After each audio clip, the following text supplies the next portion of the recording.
اگر آپ 1000 لوگوں سے پوچھیں تو 999 یہی بتائیں گے کہ اردو ترکی زبان کا لفظ ہے اور اس زبان کا یہ نام اس لیے پڑ گیا کہ یہ مغل بادشاہوں کے لشکروں اور چھاونیوں میں بولی جاتی تھی، جہاں یہ ہندی، فارسی، عربی، ترکی اور دوسری زبانوں کے آپس میں میل ملاپ سے وجود میں آ گئی۔ گویا زبان کیا ہے؟ چوں چوں کا مربع ہے۔ لیکن کیا واقعی ایسا ممکن ہے؟ کیا واقعی زبانیں اسی طرح سے آپس میں مل کر نئی زبان بنا سکتی ہیں جس طرح نیلا اور پیلا مل کر ہرا رنگ بنا دیتے ہیں؟ اس سوال کا جواب تھوڑی دیر میں، لیکن پہلے ہم یہ دیکھتے ہیں کہ کیا واقعی لفظ اردو کا مطلب لشکر ہی ہے؟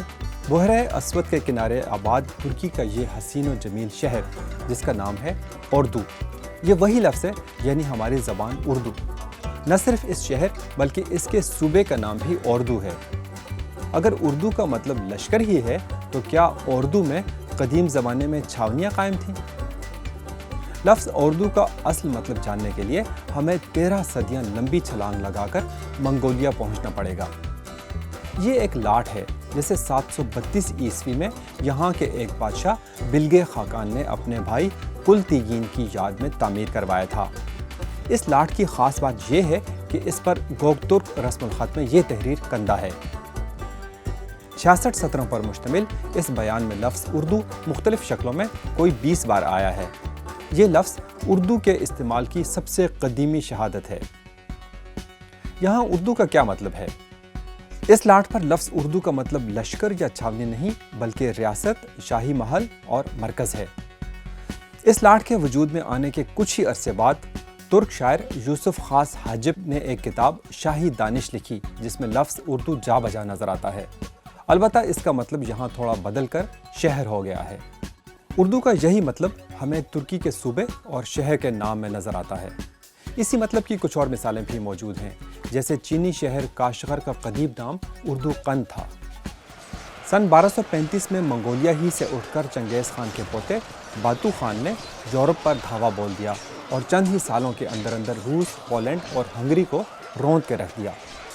اس تمام مہم کے دوران ایک منقش طلائی خیمہ باتو خان کے زیر استعمال رہا، جس کی وجہ سے تمام لشکری خیمہ گاہ کو التون اردو یا سنہرا کیمپ کہا جانے لگا۔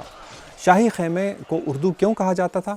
اس کا ذکر ہم اوپر کر چکے ہیں کہ اردو کا ایک مطلب شاہی محل بھی ہے، اور اسی مناسبت سے باتو خان کا خیمہ التون اردو کہلایا۔ یہ 2 منزلہ خیمہ جہاں سفر کرتا تھا لوگ کہتے تھے کہ وہ اردو جا رہا ہے۔ رفتہ رفتہ لفظ اردو کا مطلب لشکر ہی ہو گیا۔ باتو خان نے 1242 میں مشرقی یورپ میں منگول سلطنت کی داغ مل ڈالی جو 15ویں صدی تک قائم رہی۔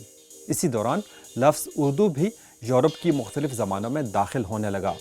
1555 میں شائع ہونے والی رچرڈ ایڈن کی کتاب نئی دنیا کے اشرے انگریزی زبان کی وہ پہلی کتاب ہے جس میں یہ لفظ پہلی بار استعمال ہوا۔ ہندوستان میں یہ لفظ پہلی بار ایک اور منگول حکمران بابر نے برتا۔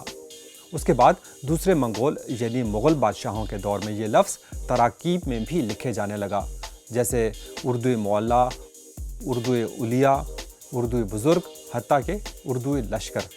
ان تمام تراکیب میں اردو کا مطلب شاہی کیمپ ہے۔ یہ ایک موبائل محل ہوتا تھا جس کی کئی منزلیں ہوا کرتی تھیں۔ زنانہ اور مردانہ حصے الگ ہوتے تھے اور اس کے اندر سینکڑوں لوگوں کے بیٹھنے کی گنجائش ہوا کرتی تھی۔ 1648 میں شاہ جہان نے دلی کے قریب ایک دارالسلطنت کی بنیاد رکھی، جسے ویسے تو شاہ جہان آباد کہا جاتا تھا، لیکن رفتہ رفتہ اس کا نام بدل کر شاہی کیمپ کی مناسبت سے اردو معلی ہو گیا۔ مشہور ماہر لسانیات اور میر تقی میر کے ماموں خان آرزو اپنی ایک لغت میں لفظ چھنیل کے تحت لکھتے ہیں، ہم لوگ جو اردو معلی میں رہتے ہیں اس لفظ سے آشنا نہیں ہیں۔ اس اردو معلی میں کون سی زبان بولی جاتی تھی؟ وہی زبان جسے ہم آج اردو کے نام سے جانتے ہیں۔